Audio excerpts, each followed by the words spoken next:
وَلَعَدَاؤُهُمْ إِبْلِيسُ وَالدُّنْيَا وَالنَّفْسُ وَالْحَوَى. Allah adam mamileni üstüse düşmanga üstün keltirip koyat degeni, bul bugün özüne okşagan adamlardan bolgan düşman emes, belkim mana oşol iblis, şeytan, dünya, nafs degen düşmanlarga jеңилип kalat deydi. Бүгүнкү күндө жин кирип кетиптир дегендер өтө көбөйдү. Жин издеген молдону сурап өтө көп чалышат. Дамыла ошто кай жерде жакшы жин чыгарган дамыла бар. Чындыгында бул анан ошол боюнча муктаждык болуп, жин окуй турган адистерибиз да көбөйдү. Мына ошол сырттан башкадан атайын өзүнүн илимин окуп келип. Бул шайтан, жин адамга кирип, адамдын денесинде кантип тугуза берип, адамды жиндик кылып, кээ бирлерин өлүмгө чейин алып барат. Кантип бул Кудай сүйгөн Кудайдын пендесине ушундай кылат десе, жин, шайтан бул эң Аллах Таала тарабынан алсыз болгон жандык, алсыз болгон махлукат. Бул кимге күчү жетет? Ошол эң алсыз, ыйманы нөлгө түшүп калган, өзүнөн дагы жаман болгон адамга гана духу жетет. Сизге окшоп мечитте, ыйманда, башкада жүргөндөргө бул жиндин, шайтандын кирип кетиши мүмкүн эмес. Кээ бирөөлөр коркот экен, дамына не кылыш керек, кирбеш үчүн башка ушуну алып, жо намазда эле жүрө бер бүттү. Кудай менен мамилени оңдо бүттү. Кудай сени менен болсо ким сага каршы болот? Кудай сени колдосо, не только шайтан, бүтүндөй махлукаттын жамандыгынан Аллах өзү сактайт.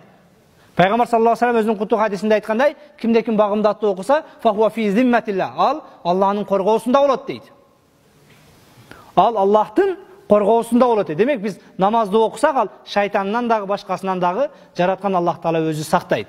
Биз кээде негизги зат менен, негизги жаратуучу бүтүндөй иштерди башкарып турган, жетектеп турган, баленин барын жөнөтүп, баленин барын кайтарып турган Аллах менен мамилени үзүп коюп, анан кайдагы бир пендеден, молдекеден, башкадан неге канткенде ушуну айыктырабыз, канткенде мынтебиз дейткенбиз. Демек эң негизги нерсе биз өзүбүз Кудайды таанышыбыз керек экен.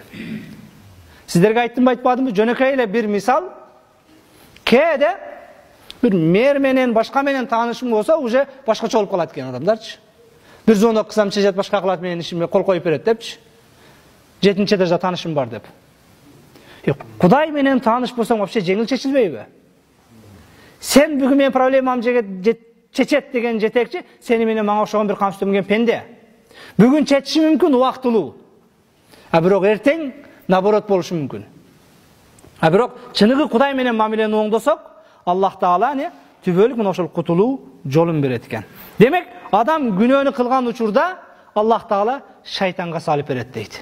Шайтан өзү Аллах менен пенделериңди азгырам, буларыңды өзүмө кошуп тозокко жетелейм, ошого мүмкүнчүлүк бер дегенде макул, бирок ыхластууларына тийбе дейт.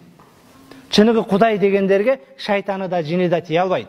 Демек, сиз мына ошол эмне кадамды оңдоп басып, Кудайым буйрса биз ыхластуу сиздерге окшогон мечит толтурган инсандарга шайтан эмес, шайтандан башканын да тили, духу өтпөш керек.